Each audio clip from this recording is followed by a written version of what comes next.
পিঠা আমার খুব পছন্দ, কিন্তু বানাতে পারি না। শীত আসলেই যখনই বাবার বাড়ি যাই তখনই মা পিঠা বানিয়ে খাওয়ায়। আমার মা অনেক ভালো পিঠা বানায়, কিন্তু এবার এখনো বাবার বাড়ি যেতে পারিনি শীতে। ইন্ডিয়া থেকে আসার পর একটু ব্যস্ত ছিলাম, তাই এখনো যাওয়া হয়নি।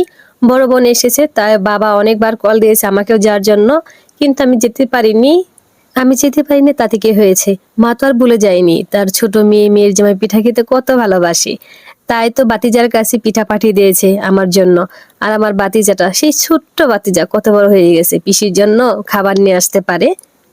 শাশুড়ি মা পিঠা পাঠাচ্ছে, এই জন্য আমার বড় মশাই সকালে নাস্তা করেনি। তার তো আবার শাশুড়ি মায়ের হাতের পিঠা খুব পছন্দ। শুধু কি পিঠা পাঠিয়েছে আমার জন্য, আর অনেক কিছুই পাঠিয়েছে।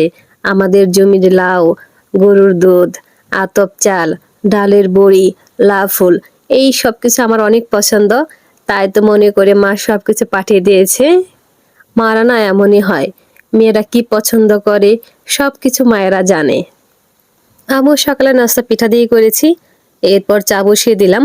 আমি পিঠা বানাতে পারি না, কিন্তু চাটা কিন্তু বেশ ভালোই বানাতে পারি। আমার বরমশাই তো অনেক প্রশংসা করে আমার চায়ের। চা খেতে খেতে ভাবছিলাম দুপুরের জন্য কি রান্না করব। সকালেরটা তো হয়ে গেছে, কিন্তু দুপুরে তো আবার খেতে হবে। আর ইন্ডিয়া থেকে আসার পর এখন এরকম বাজার করা হয়নি। তো বরমশাই বললো বাড়ি থেকে লাউ পাঠিয়েছি, লাউ দিয়ে ডালের বড়ি দিয়ে রান্না করো। এটা তো তার আবার অনেক পছন্দের খাবার, আমারও। ডালের বড়ি দিয়ে লাউ রান্না করলে কিন্তু খেতে অনেক টেস্টি হয়। তাই ভাবলাম রেসিপিটা আপনাদের সাথে একটু শেয়ার করি।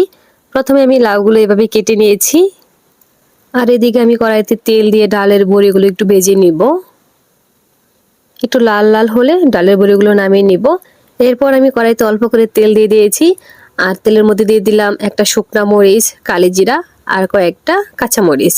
এভাবে লাউ তরকারি রান্না করার জন্য বেশি তেল মশলার দরকার হয় না, তাই এটা অনেকটাই স্বাস্থ্যসম্মত একটা খাবার। আর এত লাউ দেখে কেউ ভয় পাবেন না, একটু লবণ দিয়ে ঢেকে দিলে উনি একদম অল্প হয়ে যাবে। আমি এখানে তেমন কোনো মশলা ইউজ করব না, শুধু অল্প পরিমাণ হলুদের গুঁড়া দিব, জাস্ট তরকারির কালারটা একটু সুন্দর দেখানোর জন্য। হলুদ দেওয়ার পর লাউটাকে আরো 4-5 মিনিট রান্না করতে হবে। এরপর অল্প পরিমাণ করে জল দিতে হবে। যদিও লাউ থেকে জল ওঠে, যেহেতু এই লাউ তরকারিতে আবার ডালের বড়ি দিব, ডালের বড়িটাও কিন্তু সিদ্ধ হতে হবে, তাই অল্প পরিমাণ জল দিয়ে দিলাম। লাউটা যখন পুরোপুরি সিদ্ধ হয়ে যাবে তখন ডালের বড়িগুলো দিয়ে দিতে হবে। ডালের বড়ি দিয়ে আরো 4-5 মিনিট রান্না করব। যখন ডালের বড়িটা গলে যাবে, ঝোলটা শুকিয়ে একটু মাখা মাখা হবে, তখন নামিয়ে ফেলবো। ডালের বড়ি দিয়ে লাউ রান্না কমপ্লিট। এখন আমি ভেজে নিব লাউ ফুল। এই খাবারটা কিভাবে খেলে আরো বেশি মজা পাবেন, সুন্দর একটা টিপস দিয়ে দিই। লাউ তরকারিটা খাবেন ঠান্ডা করে, আর ফুলের বড়াটা খাবেন গরম গরম। বিলিভ মি, খেতে কিন্তু সেই মজা। অবশ্য সবার পছন্দ আর এক না, আমার তো খুব পছন্দ। যাই হোক, আজকে এই ভিডিওটি এখানে শেষ করব। সবাই অনেক অনেক ভালো থাকবেন। যারা যারা আমার ভিডিওটি দেখছেন তাদেরকে অনেক অনেক ধন্যবাদ।